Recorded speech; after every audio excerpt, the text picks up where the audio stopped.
Here's something you are going to run into every once in a while inspecting a property. Most of the time you're going to find this at a mobile home or manufactured home more than you will in a regular residence, a regular house, I should say, in a tract neighborhood or a custom home. This isn't, you rarely come across this, but it really is common in a mobile home environment. And of course, that's actually where this picture was taken, in the backyard of a mobile home. Now, what we have here is indoor-outdoor carpeting that has been damaged. You can see there's a worn spot here, and there are a few possible causes of this. Number one will be use. If someone is using something on a regular basis, walking up and down the stairs, then you could end up with normal wear and tear. However, that isn't what doesn't really look like what's happening here. However, I'm not going to say that it isn't, because over here you see that there really isn't a lot of damage. However, if you could imagine someone walking down this path here, down the stairway, you can actually see that we have a couple of steps that are worn there. Here's more damage on the patio. More damage where the carpet came apart, and there's probably a good chance this is just where the seam was, where they joined the carpet together, and of course that's usually the first thing to go. More wear and tear, and again, let's not forget that water can seep into these areas and then go all over the place underneath. So if you can imagine it raining and water leaking, or if you had snow setting on top of the deck here for a long period of time and melting, it could go all over the place if you could just imagine it going underneath the carpeting here.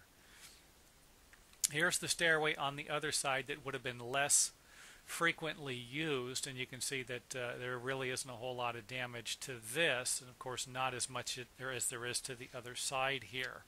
So you can see that there are a couple of things that could have created the damage here, wear and tear being one of them.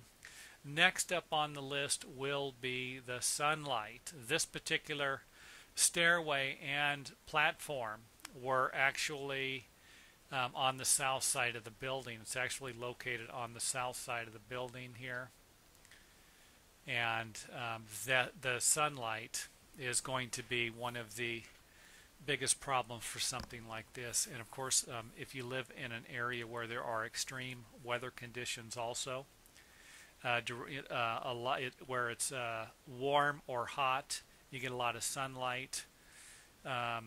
With very, maybe more of a desert climate, that could create a problem for indoor-outdoor carpeting, along with areas where it is cold and you have snow. Let's not forget that snow can do a whole lot of damage to different things, because you can actually have water melt from the snow underneath the carpeting and then freeze and then separate the carpeting or separate parts of the carpeting. So sunlight would be probably our number one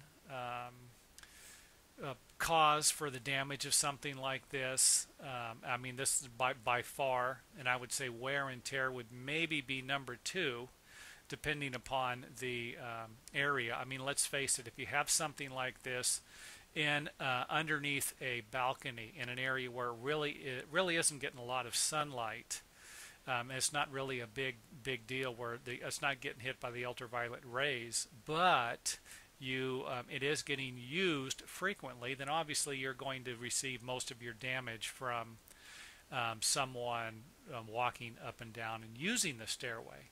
Whereas in another case where you might not have someone using it as much, but it's on the south side of the building or exposed to the sun for long periods of time, then the ultraviolet rays from the sun might damage it a little sooner than the use would be. So anyway, that's about it. I just kind of wanted to give you a breakdown of what can cause some of the damage to a indoor-outdoor carpeting stairway, carpeted stairway, or a deck.